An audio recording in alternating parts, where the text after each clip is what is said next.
Is FMD here to stay? And once you have FMD in your piggery, can you still farm successfully? And what is this day zero everyone is talking about? Welcome to this episode of the PigTalk. I am Marguerite. I'm part of the marketing and the technical services for PIC Africa.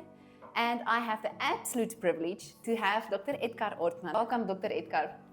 Thank you very much. Thanks, Marguerite, and thanks for visiting me. Yeah, and we came all the way from the north of the country to Natal to pay Dr. Edgar a visit and to hear his thoughts on all these interesting topics that we are going to discuss. So for you guys that don't know who Dr. Edgar is the shareholder and also specialized pig veterinarian at the Howick Veterinary Clinic. And we are going to talk about the on-farm realities that farmers need to deal with in terms of FMD. We are going to talk about a little bit on vaccines, the biosecurity, the abattoirs, and then we are going to end of this episode with what is the future? What does the future hold for pig farmers? Is FMD here to stay? And what does the road look like for us in the future? Now you can also join in this conversation by posting your comments, questions in the comment section below, and we will see that we get to it. All right, Dr. Edgar. Yes. Current status of FMD in Natal, how is it going? Where are we? Marguerite, the situation is quite serious. It is spread across our province. We, in our practice, deal a lot with cattle, primarily dairy, and also quite a few beef herds, and many of them are infected. The rural areas and informal cattle owners are badly affected, and it has now spread to piggeries. And since the 16th of December, when the first piggery was infected here, we now have 7 piggeries that are affected, and the last 3 happened over the previous weekend, so a week ago. So we are not done yet? No, we are certainly not done. So on farm reality, what will be the first symptoms or clinical signs that there's FMD in my herd, I need to do something? There are a range of symptoms. If I may start, being a virus, it will lead to a fever. So the animal is feeling that, that it is miserable. The feet become tender, and they lie down, and you don't see them getting up to go and eat as regularly as they should. That progresses to a coronitis, which is the active growing part of the nail or the claw, where a blister might form, which then also pops and fluid can run out of it. In the more serious state, and a little bit later, it can even lead to claw detachment, which is really that animal needs to be put out for welfare purposes. It has to be humanely destroyed.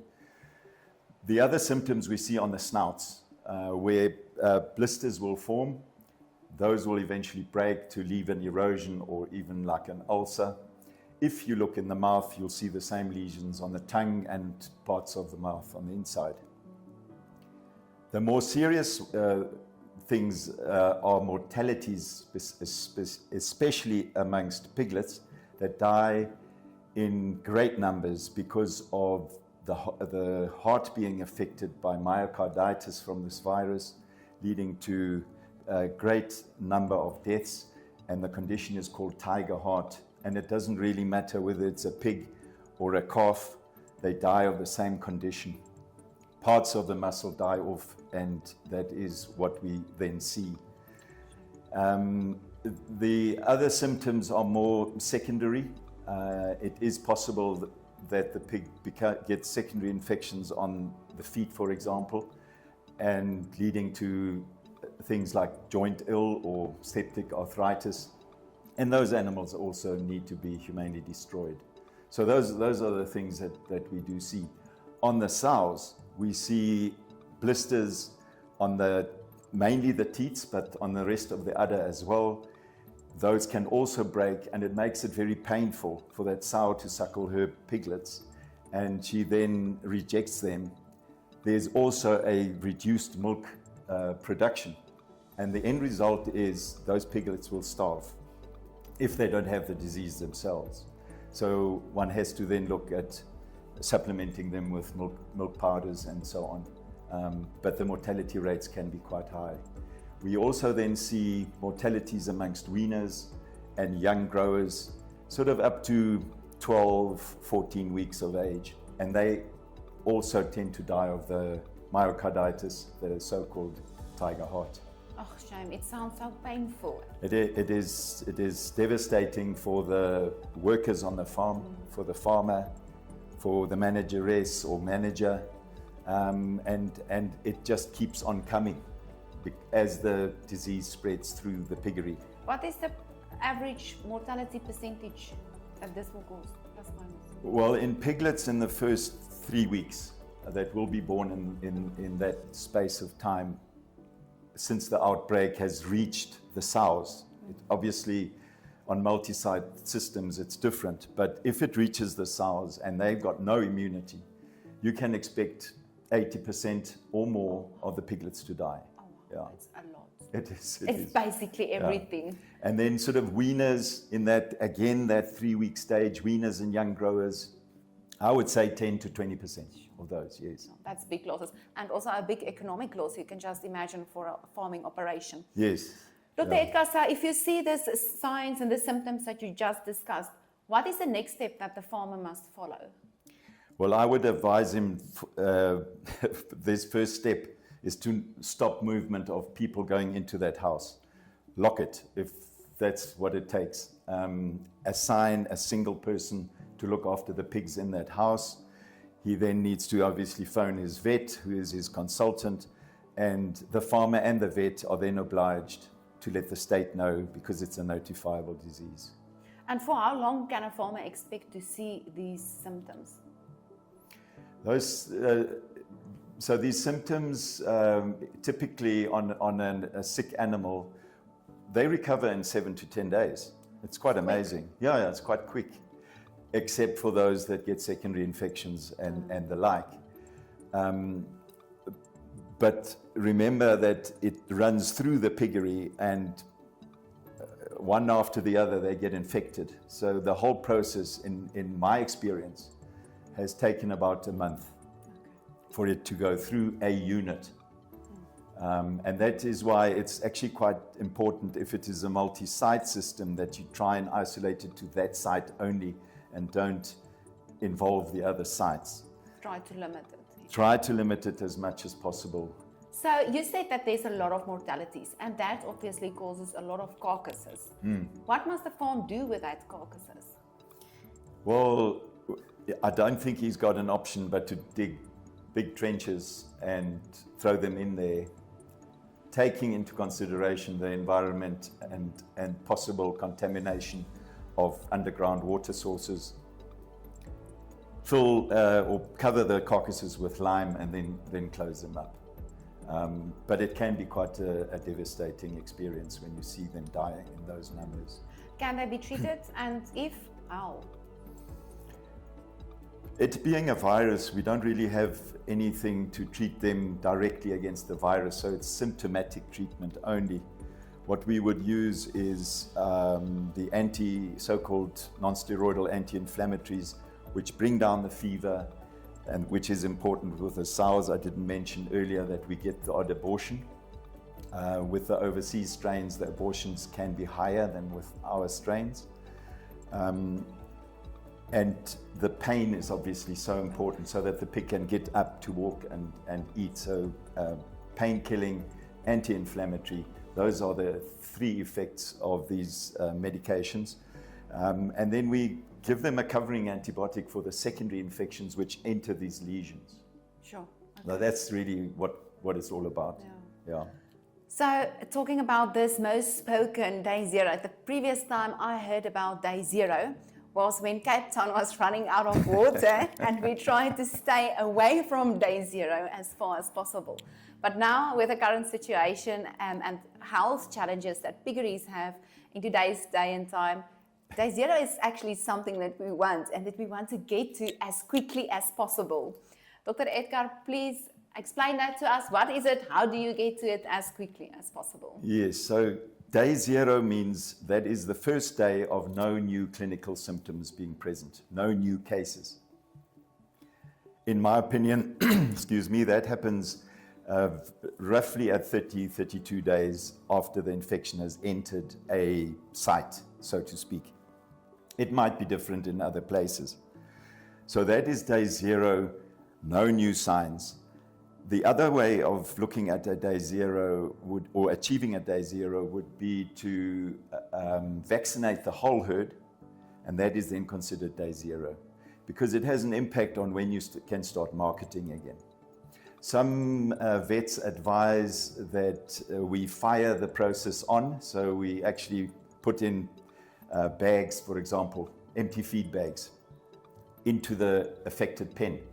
The pigs then chew on this, and it is taken out, the virus is on the bag, and it gets put into the pens that haven't been affected yet. You make them sick. You make them sick.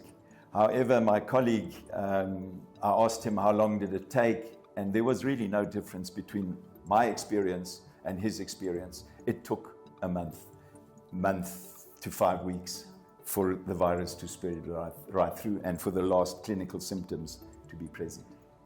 All right, sure. So there you have a whole different picture of what is the reality on the pig farm. We are going to move over to abattoirs and a little bit on vaccines and biosecurity, and stay tuned for the last part on what the future holds for pig farmers and the pig industry. Dr. Edgar, going to abattoirs. So abattoirs can apply to be assigned an FMD abattoir. What is the protocols that they must follow? And in essence, what is the difference between an FMD abattoir, if I can call it like that, and a normal abattoir? Yeah, so these abattoirs will have to apply to the state for becoming a designated abattoir. They have to follow all the national veterinary protocols that are described in the Meat Safety Act, and also in the VPN, which is the Veterinary Procedural Notice for FMD control, and that stipulates exactly what the abattoir needs to do. The whole idea is based mainly on biosecurity. You can imagine if you get potentially infected pigs coming in, there are certain risks involved. So all the way from the pig leaving the farm, where it needs to be inspected, and then a Red Cross permit written out and the truck sealed by the state vet. It goes to the abattoir, and at the abattoir there have to be certain procedures in place. For example, they have to be able to separate in the lairage. You're not allowed to have potentially infected pigs, so from those FMD farms, mixing with clean farms, the pigs from clean farms. So what the abattoir would have to prove is that they've either got enough space, or they end the slaughter, and the following day the next pigs come in when the lairage is empty.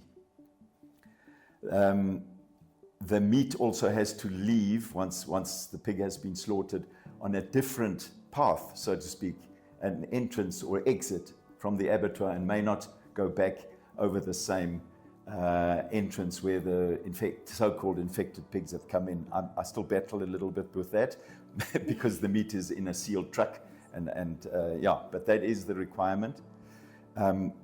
They have to follow certain procedures depending on when in this whole day 0 plus days that we are in. So there's a requirement, for example, for deboning.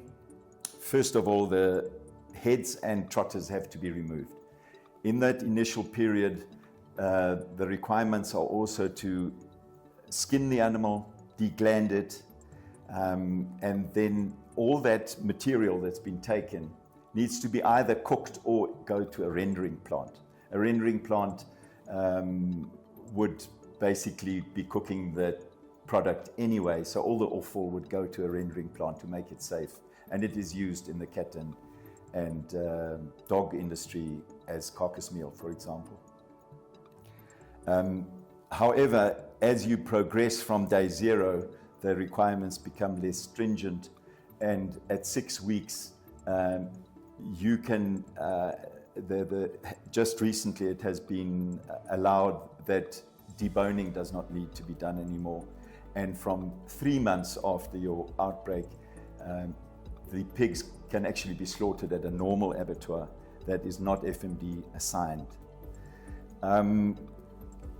At this abattoir then, they have to mature the carcass for at least 24 hours. Each carcass needs to have its pH taken in the muscle, and that pH needs to drop to below 6 or below, to inactivate the virus. So an acid environment inactivates the virus.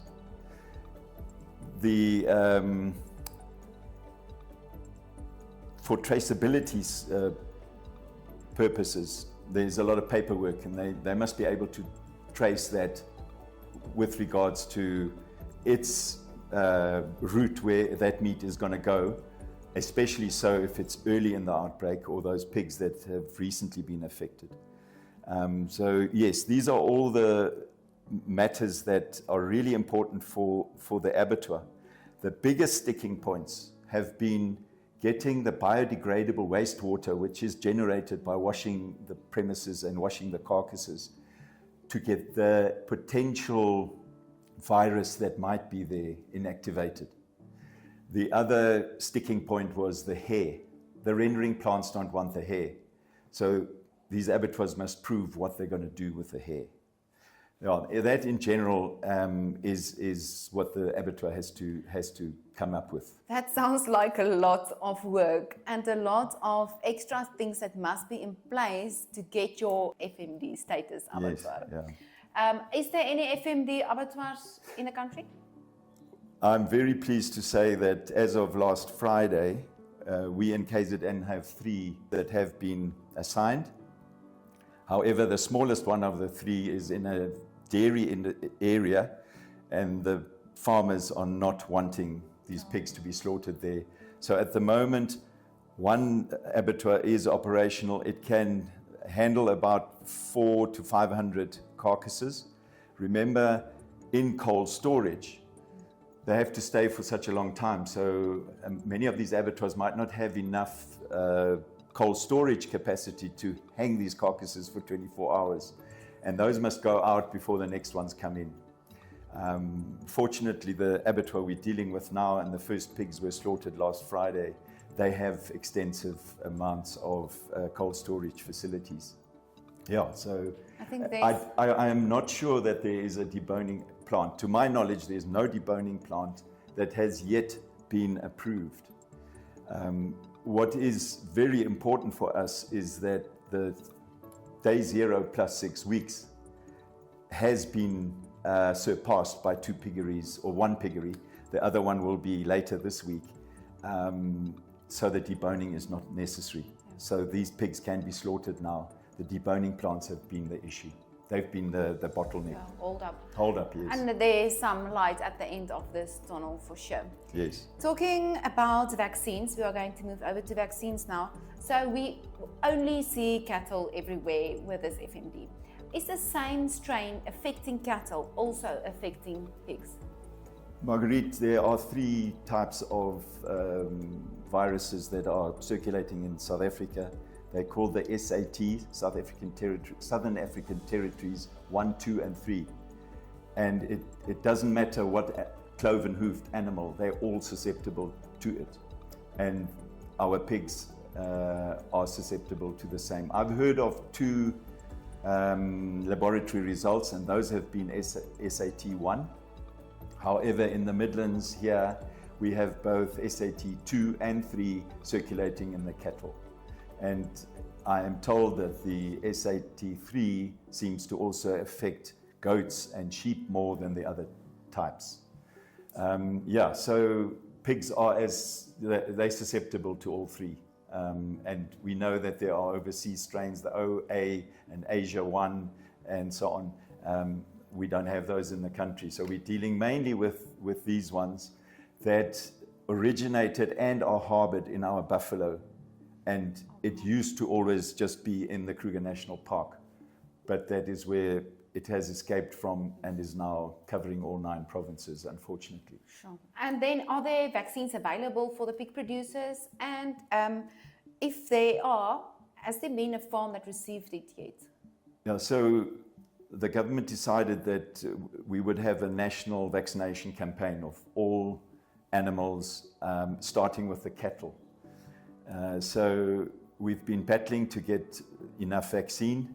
There were 1 million doses came from Argentina, and then about 2 weeks ago, 1.5 million from Turkey. Those are all also registered for pigs. The Botswana vaccine is not, and it is harmful to pigs, so it cannot be used in pigs. It's water-based and causes necrosis at the injection site. Yeah, tissue necrosis. The other two are fine and can be used, but no piggery has yet been vaccinated. One of the problems is that if we preemptively vaccinate, at the moment the regulations say that herd becomes a positive farm, which is unfortunate because these vaccines, you can differentiate between the vaccine strain and the field strain. It's a diva vaccine, so you can see that if the antibodies in the blood that you are testing on the farm, you find FMD, you can actually say, no, that's from the vaccine, whereas this is from the field strain. But piggeries would be, as the law stands at the moment, still be deemed FMD infected, which means they all have to go to FMD approved abattoirs, which causes an even bigger bottleneck because those abattoirs are not there in numbers to handle all these pigs. So at the moment, the idea is if there's an outbreak, we would preferably get vaccine if we could to vaccinate that whole herd and establish day zero immediately so that you can get to slaughter 6 weeks later without deboning quicker and the loss of all those body parts on the carcass. So talking about numbers, you said that there was 1 million and 1.5 million coming in that they've imported. But let's say on average 1,000 sow herd has about 12,000 pigs in that piggery. Yes. Do you then need to vaccinate all that pigs? Suddenly 1 million vaccines become very little. Very few, yeah. That is one of the problems because I guess in an ideal world, if everybody could have the vaccine, you would preemptively vaccinate your sows to prevent those huge losses in the younger animals. But in an outbreak situation, you would have to vaccinate all of them. I am told that from the Turkish vaccine, 75,000 doses were kept back as an emergency for outbreak situations. And at the moment, Marlene from SAPO is trying very hard to get some of these piggeries, because there are still only a few, that they do become vaccinated. I am told that the Director of Veterinary Services in the Free State has approved the vaccine in one piggery that has not yet been vaccinated, but he has approved it. Our director has up to now not approved the use in KZN, but we're hoping that we might convince him otherwise. Yeah. And talking about the cost, what does the cost of a vaccine per pig? Well, at the moment, the vaccine is free because the government is paying for it. We do not know what the price eventually will be. There was a story that the Dolvet vaccine would be about 45 Rand a dose, which makes it very expensive to inject a litter of 14 piglets, for example. But it would be better than having the losses. Yeah, so at this stage, we don't know what the future will bring and what the costs are that are going to be put onto the farmer, because I cannot imagine the government paying for this ad infinitum. So that is a lot of interesting information that we just got about vaccines. We are going to step over now to biosecurity. Now, South African pig industry, we are very proud of our biosecurity, very strict biosecurity that we have.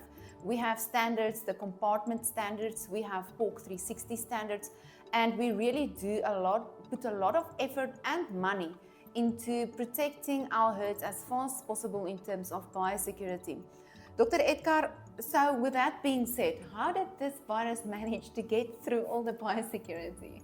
Marguerite, I've been asking myself that question for 13 weeks since we had the first outbreak. I am pretty convinced that with all the cattle that are around, and especially if they are in close proximity, the pigs become infected. And I have been told repeatedly that it is not really, these South African types I've been talking about, SATs 1, 2, and 3, are not that easily transmitted by aerosol.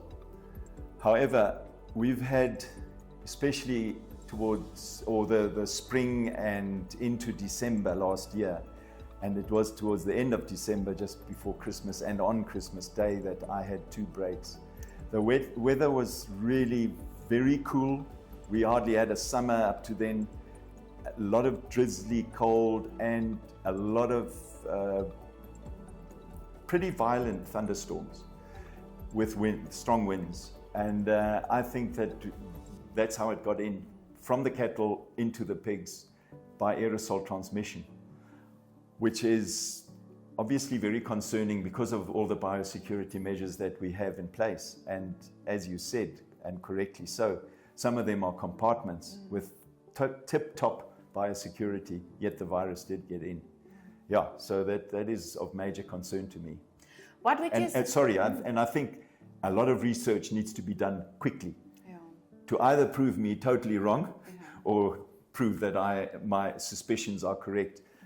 Last week, it was actually on Friday, what would the date have been? 10 days ago. We had the same weather. We had this weather that was drizzly, cold, and miserable.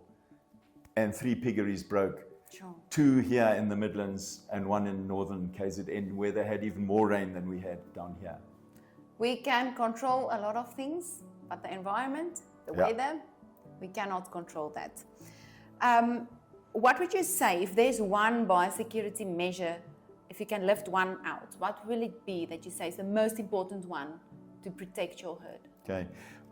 Our biosecurity measures are there to protect as many of the diseases as possible. But with foot and mouth, especially in the light of what I've just told you, I think keeping cattle as far away from your piggery as possible is probably the most important one in the present circumstances that we live in. We are going to move over now to what does the future hold for piggeries in South Africa, and what can we expect? How can we prepare us for the future? Dr. Edgar, you said that there's abortions in the sows and lots of reproduction losses. Will that sows recover and produce as before? Yeah, quite a few weeks have gone by and we've learned a lot because we've never had these viruses in our pig farms before. Specifically the South African types. The big losses are amongst the piglets. So that's how immediately on the figures that you also work with, or you see that she hasn't got the pigs weaned that we would like her to wean, but it is short duration.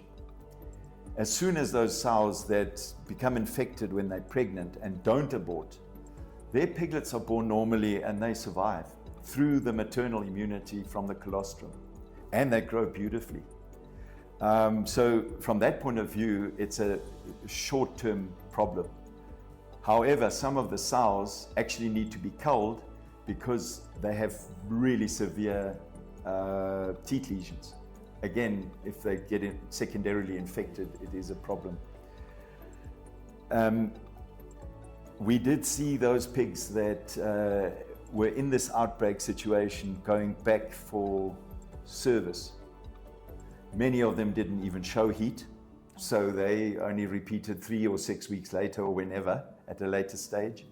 Others didn't conceive, and we're now holding our breath to see those that are pregnant, what is the litter size going to be like, and what is the ultimate farrowing rate from the pigs that we served. I think the rest of the animals, they recover, as I said, in 7 to 10 days. If they're not dead, they recover and they grow fairly well.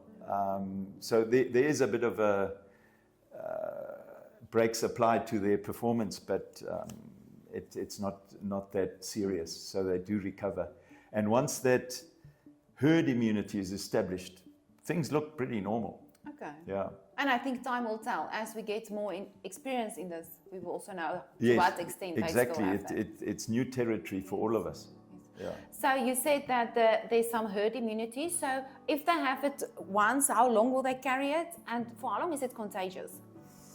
Well, pigs are already contagious when they are incubating the disease. Yeah, which is quite... Before you know it. Yeah, and what I haven't mentioned before is they are regarded as super spreaders. They produce more virus than cattle, goats, or any other cloven-hoofed animal. And that is why it's so important in the whole control process that we actually get our pigs immune. And the only way we can get them immune is either by infection or by vaccination. The World Organization of Animal Health is of the opinion that from the day of infection, by 28 days later, the pig does not have the virus anymore. So we say with great confidence that pigs are not carriers of the disease, as are buffalo that might be almost lifelong. Cattle can be carriers for quite a few months, but pigs are not. So on these farms that have now recovered, I am waiting to see, am I going to see another clinical lesion soon? We don't know. Is there a virus lurking somewhere that's going to infect a pig that's no longer immune from the mother's immunity? Because that's really the problem. The immunity, I am told, and again, on pigs, this is overseas data on the other viruses, is somewhere between, let's say, 8 and 10 weeks. So what's going to happen when they get a little bit older and there is some virus lurking around? I'm waiting to see. I think you answered my next question, that will be, can pigs get infected again? But I assume we will see. Yeah, but they can in that way, but also because we have different strains and the cross protection is very poor, the cross immunity. So it's quite important that to know that a pig infected with strain 1 can become infected with strain 2 or 3. And that is why it's so important also, if we say, okay, well, that farm's got FMD, I can go to the next farm with FMD, but the strains might not be the same. And that's why it's so important that our laboratories give us a reply and a result very, very quickly, so that we know what we're dealing with. Until that strains mutate and you get another type of FMD again. Exactly. Yeah. Talking about vaccination, I'm backtracking a little bit, but it also has a future impact. Should we have to vaccinate? Is that something that we will have to do on a monthly basis? Will it be part of a vaccination program that we used to? So these two vaccines that have been approved and have come into our country from the overseas, you would vaccinate, and the requirement is to give a booster 6 months later. Okay. Every 6 months. Every single pig, yeah. probably. Yeah.